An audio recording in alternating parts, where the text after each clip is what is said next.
I've tried this a couple of times to do this, I guess for lack of a better term, response video. I'm not trying to refute anyone. I see some interesting takes sometimes, and I want to talk about it. So yeah, that's what this video exists to do. So I'm gonna include a link to the original video. It's been out for about a month now. This video. I follow this creator. And they were making some points about missing out on Bucky becoming Captain America as opposed to Sam Wilson. Um, and I have a take because I'm a really big Captain America fan. Captain America is actually my favorite superhero. I was gonna say Marvel superhero, but he's actually my favorite superhero in general. The phone case for the very device that I'm recording this video on is this right here. I love me some Cap. Steve Rogers, Bucky Barnes, Sam Wilson, John Walker. Give me all of them. All right, let's get started. So, should Bucky have been Captain America? More to the point, was Sam Wilson a bad choice to be Captain America following Endgame? I don't think it would have been bad for Bucky to become Captain America. I don't think there's like a right or wrong decision here. This is more so in defense of Sam Wilson's Captain America. Let's discuss why Bucky was not selected as Captain America. The idea that he was the Winter Soldier and he did all this stuff. He's a lot more publicly the Winter Soldier in the movies than he was in the comics. So that that history being on him and precluding him from being Captain America, it does make sense until we found out he was a congressman. That's kind of wild. That's insane. That's like that is a completely fair criticism. Why would Bucky be allowed to hold office in this country after he was the Winter Soldier, after he killed Howard and Howard and Maria Stark, I believe her name is. Hashtag fake fan. That's like the premier couple. And like he killed them. Now, that being said, in the comics, Bucky does this as a sort of like, a means to amend his past, to to redeem himself. And so the idea is that, well, Sam didn't need a new identity, Bucky did. And to that I'll say Bucky got a new identity. It was the White Wolf. It was very informal, but he got a new identity.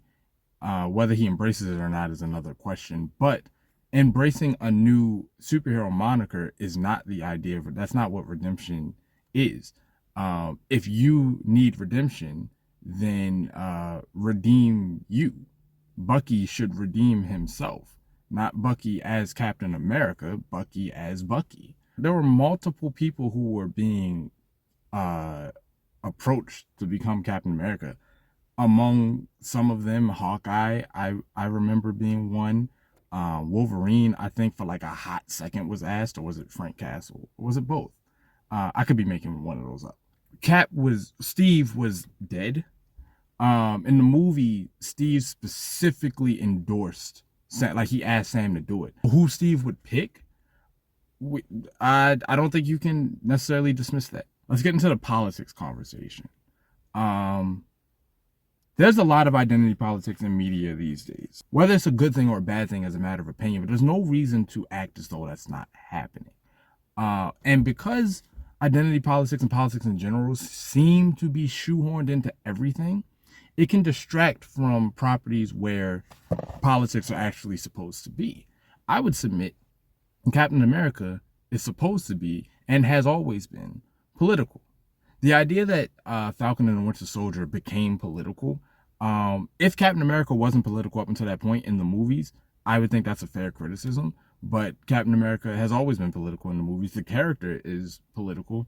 The idea that Steve Rogers, Captain America, is supposed to represent what America should strive to be is in and of itself a political claim. Because what should America be? America is an idea.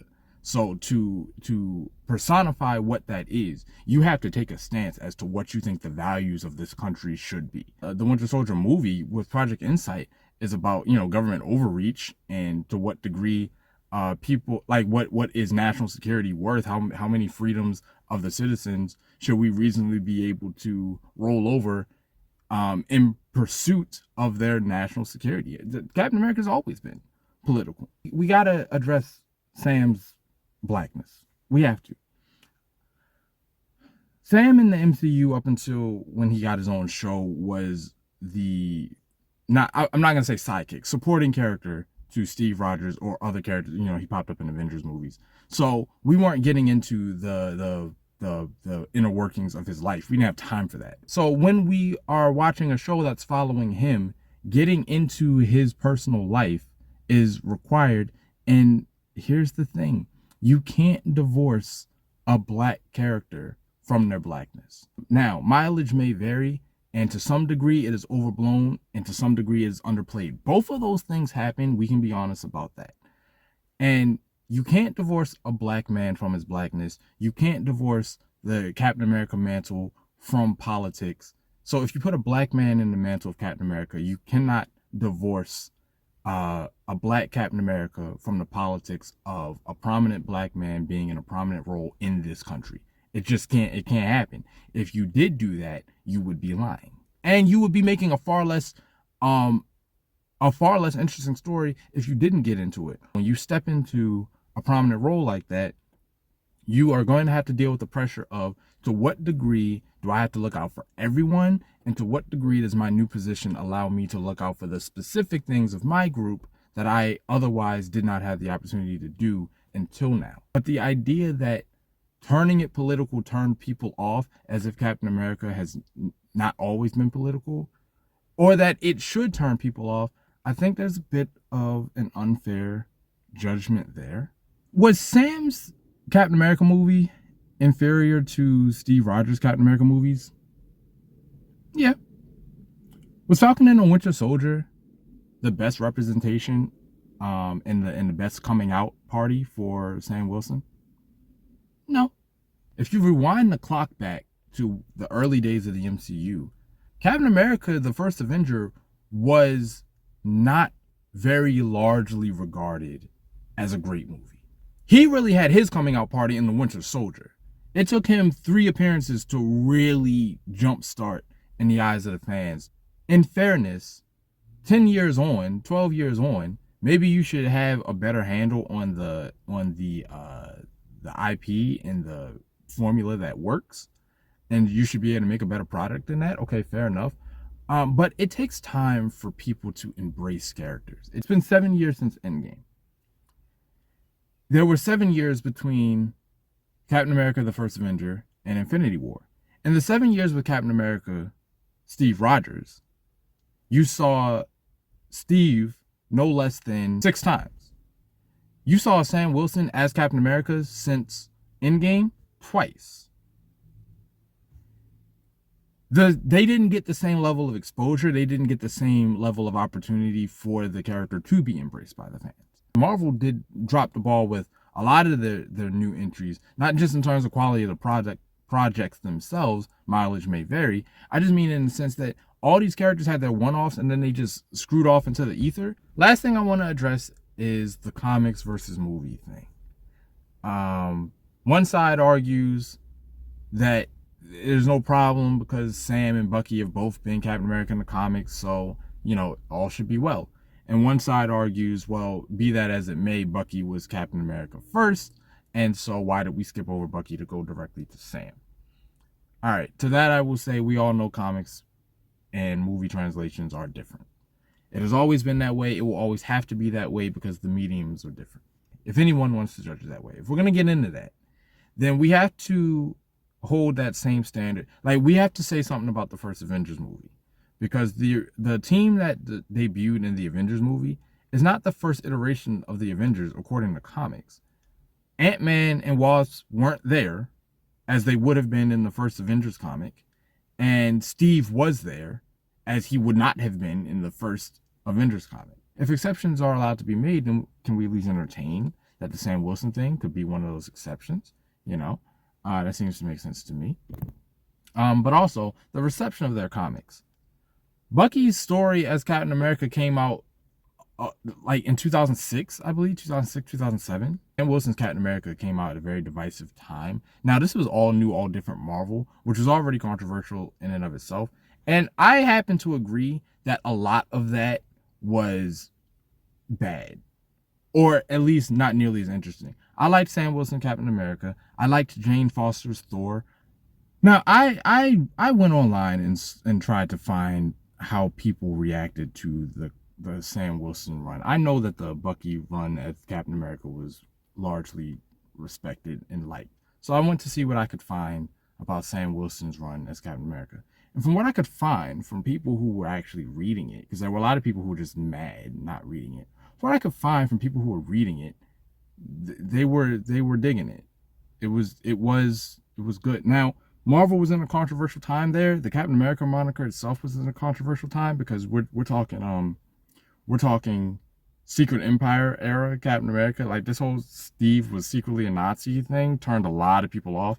And so I don't know too many people who were boycotting that, but were also at the same time like, well, I'll just read Sam Wilson. Nah, like if you had problems with Marvel, you just weren't touching it. So that affects a lot of how things were being received, and so it's just not a fair one-to-one comparison. Sam Wilson's Captain America story was fantastic in my opinion, but it dealt with a lot of things that are more universal than I think people were wanting to admit. Like the AmeriCop story, the idea of police corruption and abuse, that's not a black versus cops thing.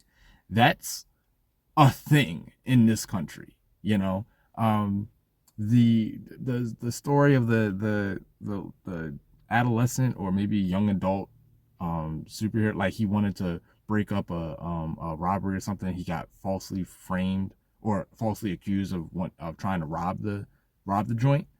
Um, and Sam trying to fight within the system rather than buck against it to try to get justice.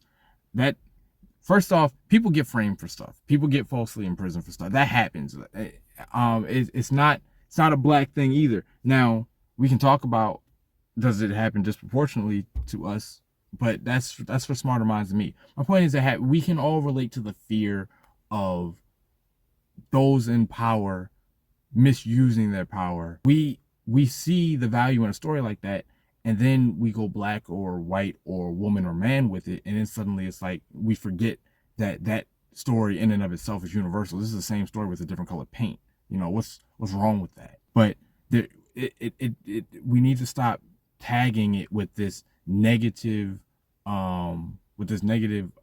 perception just because some political conversations are more uncomfortable than others. There's nothing wrong with that.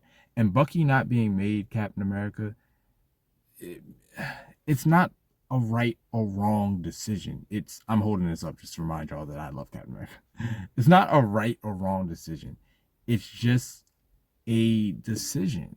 And Marvel made a lot of problematic choices with the way they were making their movies and shows post Endgame. That comes down to business model issues, less so than something wrong with the character or putting the character in the slot of Captain America or something like that. It's not a mantle thing. It's a handling thing. So I hope all of this has at least added dimensions to the conversation. It's not necessarily meant to change anyone's mind or tell anybody how wrong they are or whatever. But I do hope that it has at least widened the conversation. In the perfect, most ideal world that only exists in my delusional mind, I would get to actually talk to people who make videos that I find interesting. I would get to sit down with them. Maybe one day, maybe by some miracle that would happen with this. But it is what it is. Sometimes I just want to get my thoughts out there, and perhaps we can all just exist on this platform together with our varying opinions, and that be that.